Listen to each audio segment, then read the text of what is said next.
Olá, estou aqui para apresentar a vocês BIM, Realidade Virtual na Construção, trazendo uma revisão sistemática de literatura. Eu sou Glauber Islan Ferreira Vieira, estou desenvolvendo esse trabalho para a disciplina de MAPT. O artigo base utilizado é intitulado Arquitetura de Fluxo de Dados BIM com tecnologias AR e VR, que seria de realidade aumentada e realidade virtual, que são tecnologias imersivas. Casos de usos em arquitetura, engenharia e construção, que seria o setor AEC. Aqui nós temos os 4 autores. Esse artigo ele foi desenvolvido na França, aceito e publicado em novembro de 2021 na revista de Automação e Construção. Suas palavras-chave ela abordam o setor AEC, que seria Arquitetura, Engenharia e Construção, Data Flow, Architecture Building Information Modeling, que seria essa estrutura de integração do BIM com essas novas tecnologias, Augmented Reality, que seria a realidade aumentada, Virtual Reality, que seria a realidade virtual, Systematic Literature Review, que seria essa revisão sistemática de literatura. Quando partimos para a introdução, é apresentado o setor AEC, como eu falei, Arquitetura, Engenharia e Construção, também apresentando o setor de Facility Manager, que seria operações e manutenções. Então, é apresentado que o principal problema comum seria essa comunicação entre projetos de construção, que vai acabar trazendo retrabalho, atrasos e custos. E essa falha de comunicação ela é apresentada como a principal barreira a ser vencida. E nisso surge a tecnologia da informação, que ela auxilia nesse processo de colaboração e troca de informações para integrar novas tecnologias. E com isso, é apresentado como essas integrações elas podem auxiliar nas 3 fases de projeto, que seria a fase de modelagem, a fase de construção e o pós-obra, que seria a etapa de operações e manutenção. Então, os principais pontos abordados seriam o setor AEC e operações de manutenção, essa dificuldade e perca de informações na integração, a busca de novas tecnologias, porque as soluções tradicionais elas já se mostram ineficientes, essa integração do BIM com realidade virtual ou realidade aumentada, para criar ambientes de construção e comunicação digital. A metodologia utilizada foi a metodologia Prisma, que ela tem o objetivo de revisar os trabalhos da literatura e sintetizar seus resultados.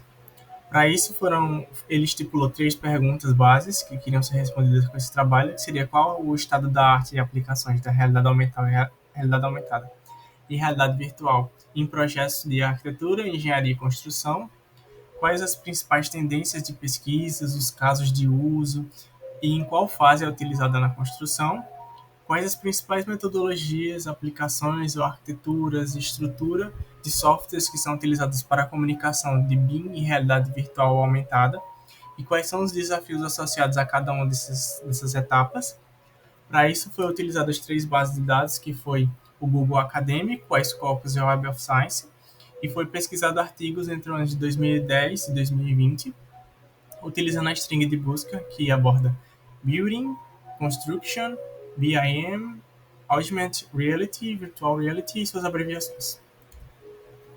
Com isso, no fluxograma Prisma, inicia na etapa de inclusão com 1090 artigos, e na etapa de triagem é feita análise por título, resumo, palavras-chave e se está dentro do setor AECO.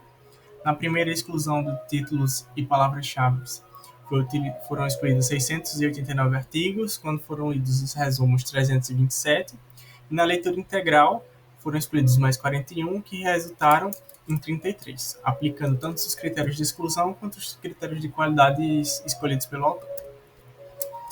E com isso é possível perceber as tendências, tanto para a realidade virtual quanto para a realidade aumentada e as tendências que diferenciam entre elas. Para a realidade virtual, basicamente o seu uso ele vai se mostrar na etapa de modelagem, que seria essa etapa de design, e na utilização e construção, na qual é utilizado dispositivos imersivos, seja o Cave, HMD, 3D Head, óculos de realidade virtual, aqueles sensores de joystick, que vão permitir aplicações de simulações e revisões de projeto. Os picos de publicações eles se mostraram de 2013 a 2019, majoritariamente de 2015 a 2019, que estão altamente ligados ao lançamento dessas novas tecnologias que vão impulsionando as pesquisas. E a predominância é no suporte, a coordenação e comunicação entre equipes. Quando partimos para a realidade aumentada, Seu crescimento ele se dá ali por volta de 2016, juntamente com o lançamento de novas tecnologias, e sua utilização majoritária é em manutenção predial e obras em andamento, que eu vou utilizar dispositivos de visualizações como tablets, smartphones, smart glasses, que vão permitir essa visualização através de um dispositivo. Os benefícios é que, basicamente, eu vou trazer essa inspeção, essa gestão de construções, esse controle de qualidade na palma da mão. E os principais desafios seriam o rastreamento, que é ainda impreciso, e a falta de padronização, porque para utilizar a realidade aumentada eu teria que ter a obra toda georreferenciada. Então, as tendências distintas, nós temos que a realidade virtual ela vai estar mais voltada para a parte de revisão, gestão de obras e treinamentos, e a realidade aumentada ela apresenta essa limitação do rastreamento impreciso e que ela vai ser aplicada mais nas etapas de manutenção e de uso contínuo. Quando partimos para a utilização nas fases de arquitetura, engenharia e construção, quando partimos para a fase de atividades, a principal utilização dessas tecnologias vai ser na etapa de design, gestão, manutenção, simulações, controle de qualidade e logística, que vai ser menos, elas são menos utilizadas em operações de LOCs, prevenção de riscos, design sustentáveis, mediação de custos, porque posteriormente vamos ver que há uma perca de informações.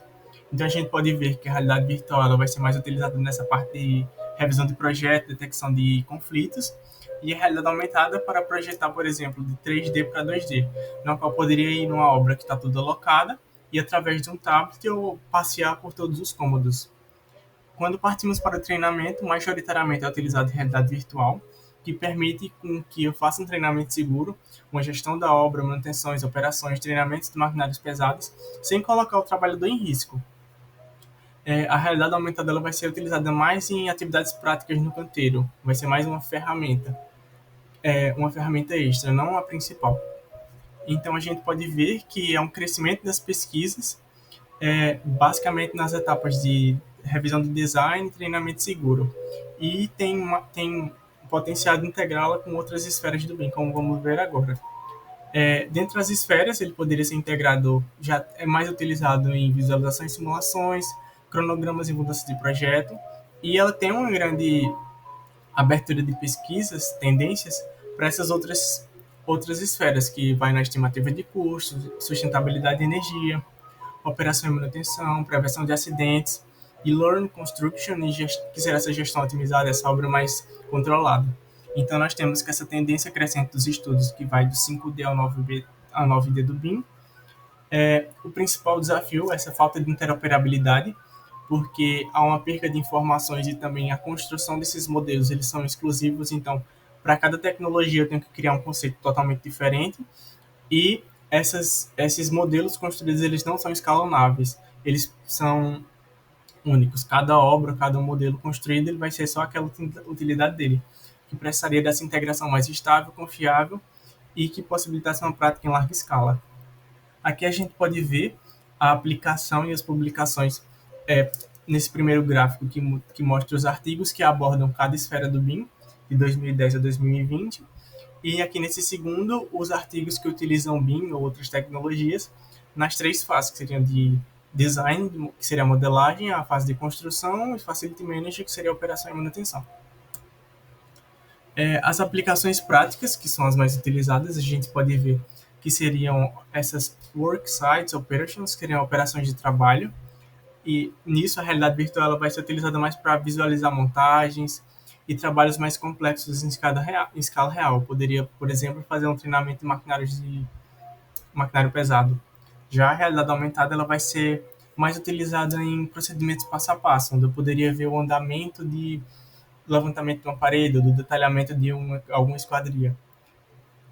Quando passamos para a segurança e prevenção de riscos, a realidade aumentada ela vai ser mais utilizada para alertar riscos, verificar máquinas em movimentos, ela vai ser mais um sensor.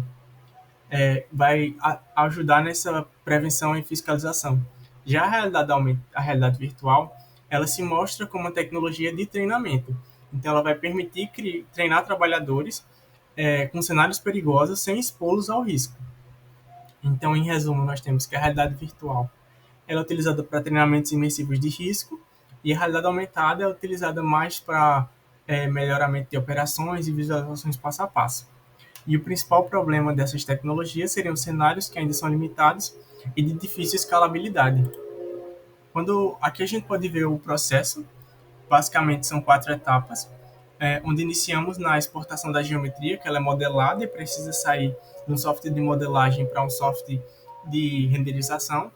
E dessa primeira para essa segunda etapa, que seria essa otimização em softwares 3D, que eu vou fazer essa redução de polígonos para jogar no motor gráfico, é onde tem o principal problema, onde eu tenho essa perca de informações que, por exemplo, impossibilita a orçamentação depois dessa etapa, porque eu vou acabar perdendo muitas informações. Então, nós temos a exportação da geometria, otimização em softwares 3D, importação em um motor gráfico para a construção aplicável e executável dessa tecnologia, que será a construção dos cenários. E aqui, como eu disse, os principais problemas seriam a perda de metadados, metadados vindo no processo, e a necessidade de plugins customizados ou então tecnologias que permitam essa integração que minimize a perda de informações. Aqui nós temos alguns limitantes e também esse esquema que é apresentado no artigo, que ele mostra um fluxograma da implementação para o desenvolvimento dessas tecnologias. Caso vocês queiram ver mais à frente, eu vou trazer o QR Code, e é explicado passo a passo da utilização e implementação dessa tecnologia. Os principais limitantes seriam que os cenários eles são restritos e pouco reutilizáveis, porque cada cenário ele vai ser único daquela obra, não poderia adaptá-lo. A dificuldade de editar o BIM original na via de realidade aumentada ou realidade virtual, que tem essa dificuldade, eu teria que fazer essa correção e fiscalização de comunicação. Dependência de profissionais, AX, informação e TI, e essa falta de padrões de treinamento, porque acaba que se torna um trabalho multidisciplinar. Então, teria que ter profissionais da construção que tenham conhecimento em tecnologia da informação que maximize esse processo. E aqui nós temos que essas aplicações práticas elas são mais para consulta e visualização do que para interações complexas. A gente já é muito comum ver a utilização de realidade virtual ou realidade aumentada para mostrar ao cliente como vai ficar o final da obra. Mas isso é só uma possibilidade. Essas tecnologias ela poderiam ser utilizadas para meios muito mais relevantes e que vão trazer um melhor andamento à obra. Por fim, a gente pode ver que já tem aplicações reais dessas tecnologias, majoritariamente nas fases de design e manutenção e operação. Tem avanços recentes que são impulsionados pelos lançamentos de novos dispositivos que permitem essa integração com essas tecnologias. Os desafios persistentes seriam esses problemas de interoperabilidade BIM, rastreamento impreciso, dificuldade de criar cenários, essa perca de informação. E tem um futuro promissor que ele pode se integrar com outras tecnologias como engenhos digitais que podem melhorar essa integração e facilitar o processo. Obrigado. Aqui, como eu falei, temos o QR Code que tem o artigo em texto integral, caso vocês queiram olhar. É isso. Obrigado.